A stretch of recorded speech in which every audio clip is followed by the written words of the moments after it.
बिस्मिल्लाहिर्रहमानिर्रहीम। अस्सलाम वालेकुम नाज़रीन, मैं हूं मोहम्मद ज़ुबैर और आज मैं आपको सुनाऊंगा एक ऐसी कहानी जो बड़े बड़े इदारों में सुनाई जाती है ताकि अपने वर्कर्स की, अपनी टीम की तरबियत की जा सके और इसी कहानी की मदद से आप अपने बच्चों की भी बहुत अच्छी तरबियत कर सकते हैं।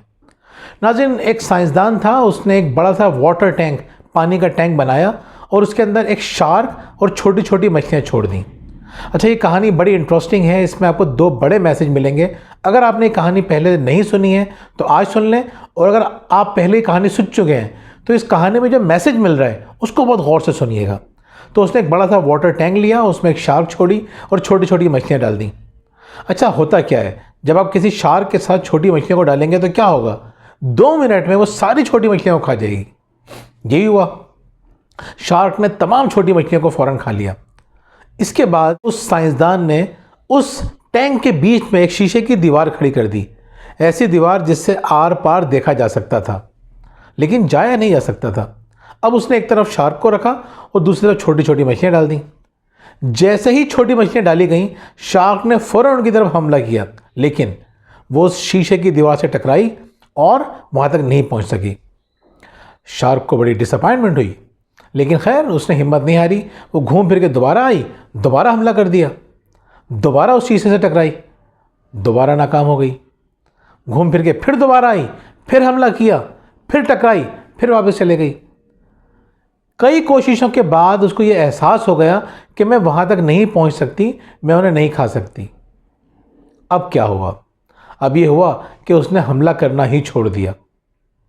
इसके बाद उस साइंसदान ने अपने स्टूडेंट से कहा कि एक बात बताओ बच्चों, अगर किसी शार्क के साथ छोटी मछलियों को रखा जाए तो क्या होगा। स्टूडेंट्स ने कहा कि शार्क खा जाएगी छोटी मछलियों को। उन्होंने कल तुम मेरे पास आना, मैं तुम्हें एक अजीब चीज़ दिखाऊंगा। अगले दिन साइंसदान के पास जब स्टूडेंट्स आए, उससे पहले साइंसदान ने उस शीशे की दीवार को हटा दिया। अब मछलियाँ शार्क के आसपास घूम रही हैं, शार्क मछलियों के आसपास घूम रही है, लेकिन शार्क उनको खा नहीं रही। जब स्टूडेंट्स आए, उन्होंने ये मंजर देखा तो बहुत हैरान हुए कि ये क्या हो गया। उसको तो खा लेना चाहिए था, तो अजीब मंजर देख रहे हैं, ये तो खिलाफ फितरत है, ऐसा हो ही नहीं सकता। खैर वो हैरान होकर देख रहे थे कि इतने में साइंसदान एक और शार्क लेकर आया और उसने वो शार्क उसके दरमियान छोड़ दी। नई शार्क ने आते के साथ ही छोटी मछलियों को खाना शुरू कर दिया। जैसे ही उसने छोटी मछलियों को खाना शुरू किया तो जो पुरानी वाली शार्क थी उसने भी मछलियों पे हमला करना शुरू कर दिया, उसने भी खाना शुरू कर दिया और चंद मिनटों में तमाम की तमाम मछलियों का सफाया हो गया। सब हैरान थे कि ये क्या हुआ। तो स्टूडेंट्स ने कहा कि सर आपने क्या किया, पहले वो नहीं खा रही थी, फिर वो खाने लगी। अब साइंसदान ने पूरा वाक़या समझाया। उसने कहा असल में हुआ ये था कि मैंने इनके दरमियान एक शीशे की दीवार खड़ी कर दी थी। शार्क बार बार कोशिश करती थी और कई दफ़ा नाकाम होने के बाद उसको ये लगा कि मैं इन मछलियों को नहीं खा सकती, उसने हिम्मत करना छोड़ दी। उसने बताया कि देखो बेटा, होता यही है, हम एक दफ़ा कोशिश करते हैं तो हमारे थोड़े हौसले पस्त हो जाते हैं, हम दोबारा कोशिश करते हैं, हमारे हौसले मज़ीद थोड़े पस्त हो जाते हैं अगर हम नाकाम हो जाएं। कई दफ़ा कोशिश करने के बाद हमें लगता है कि ये काम हो ही नहीं सकता, हम कामयाब हो ही नहीं सकते। उसके बाद होता क्या है, उसके बाद मौक़े हमारे आसपास घूम रहे होते हैं, हम उन्हें बहुत आसानी से पकड़ सकते हैं, वो हमारी अप्रोच में होते हैं, लेकिन हम हिम्मत ही नहीं करते। क्यों? यकीन ये बन गया होता है हमारा कि हम इन्हें नहीं पकड़ सकते, ये मौक़े हमारे हाथ में नहीं आ सकते, हम ये काम कर ही नहीं सकते, जैसे उस शार्क के साथ हुआ। तो स्टूडेंट सवाल करते हैं कि सर अब ये बताइए कि आपने दूसरी शार्क क्यों डाली। तो वो हंसने लगे। उसने कहा ये जो आइडिया मुझे आया, ये मुझे आया गोल्ड फिश से। जब आप गोल्ड फिश को किसी पानी के अंदर रखते हैं तो होता ये कि वो एक ही जगह पे गोल गोल घूमती रहती है। अब आप उसको डाल देते हैं दरिया के अंदर। जब आप उसको दरिया में डाल देते हैं तो वो भी वहाँ पे भी जाकर, इतना बड़ा दरिया होता है, लेकिन वो क्या करती है, वो एक ही जगह पे घूमती रहती है, कहीं शीशे से टक्कर ना हो जाए, एक ही जगह पे घूमती रहती है। इतने में होता क्या है, दूसरी गोल्ड फिश आती है उसके पास और उसको रास्ता दिखाते हुए जब आगे बढ़ती है तो वो भी उसके पीछे चलना शुरू हो जाती है। तो मुझे ये आइडिया था मेरे जहन में, तो मैंने शार्क के साथ भी मैंने वही तजुर्बा किया। तो जब शार्क ने देखा कि मैं नहीं कामयाब हो सकती, लेकिन दूसरी मछली आई और उसने वो काम करना शुरू किया और मछलियों को खाना शुरू किया, तो इसको एहसास हुआ कि मैं भी खा सकती हूँ। तो कहा देखो बच्चों, तुम्हें दो बातें समझ लेनी चाहिए। पहली बात तो ये कि अगर तुम अपनी स्टडीज़ के अंदर नाकाम हो चुके हो, या अगर कोई शख्स किसी प्रोफेशन में नाकाम हो चुका है, किसी बिज़नेस में नाकाम हो चुका है, किसी जॉब में नाकाम हो चुका है, किसी भी किस्म की एफर्ट में नाकाम हो चुका है, ये नाकामी उसकी पहचान नहीं है। ये नाकामी ये जाहिर करती है कि वो अगर मज़ीद कोशिश करे तो वो कामयाब हो सकता है।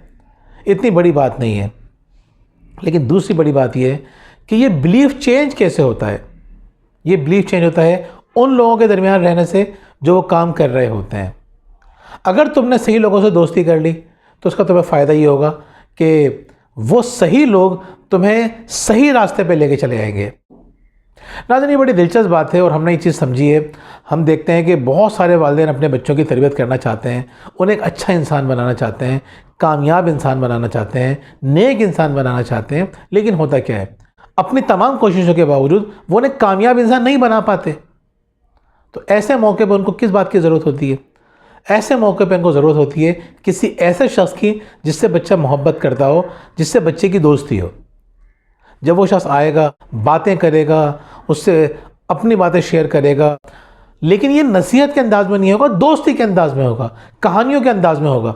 जब वो शख्स आकर समझाएगा तो बच्चे के लिए अमल करना आसान हो जाएगा। बाज़ औक़ात बच्चे को ये लगता है कि माँ बाप हमें तो समझा रहे हैं कि मोहब्बत करो, लेकिन ख़ुद तो आपस में लड़ते रहते हैं। जब खुद लड़ते रहते हैं तो बच्चे के ऊपर असर नहीं होगा। तब्दीली कब आती है बच्चे की ज़िंदगी में? जब बच्चे के सामने एक ऐसे शख्स की मिसाल हो जो ऑलरेडी कामयाब हो चुका है। जैसे शार्क ने देखा कि दूसरी मछली आई, उसने मछलियों को खाना शुरू कर दिया, तो मैं भी खा सकती हूँ।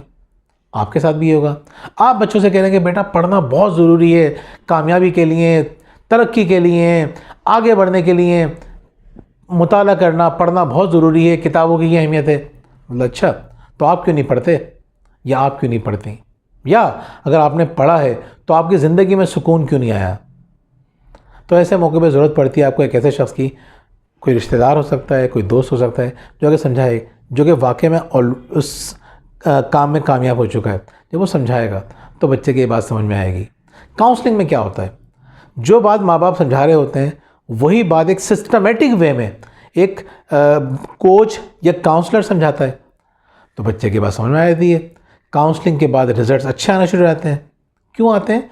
क्योंकि बच्चे को पता होता है कि जो बात समझा रहा है ये ऑलरेडी अच्छे अंदाज से बात कर रहा है, नसीहतें नहीं कर रहा, मेरी बातें सुन रहा है, तवज्जो से सुन रहा है, अच्छी मिसालें दे रहा है, मुझसे उसको हमदर्दी है, कोई गुस्सा नहीं है, कोई लालच उस तरह की नहीं है। नाज़रीन, बड़ा इंपॉर्टेंट है ये कि आप अपने बच्चों की ज़िंदगी में तब्दीली लाने के लिए नंबर 1 रोल मॉडल बनिए। अगर आप रोल मॉडल नहीं बनेंगे तो बच्चे को चेंज करना बहुत मुश्किल है। लेकिन जाहिर सी बात है, रोल मॉडल बनना आसान बात तो नहीं है ना। रोल मॉडल बनने के दौरान इसका मतलब ये नहीं कि मुश्किल है तो आप काम करना छोड़ देंगे, कोशिश जारी रखें। इसके साथ साथ आप अपने बच्चों को उन लोगों से कनेक्ट करवाइए कि जो अपनी ज़िंदगी में कामयाब हो चुके हैं और जिनसे बच्चा मोहब्बत करता है। इंशाअल्लाह फिर आपसे मुलाकात होगी, बात करेंगे। बहुत बहुत शुक्रिया। अल्लाह हाफ़िज़।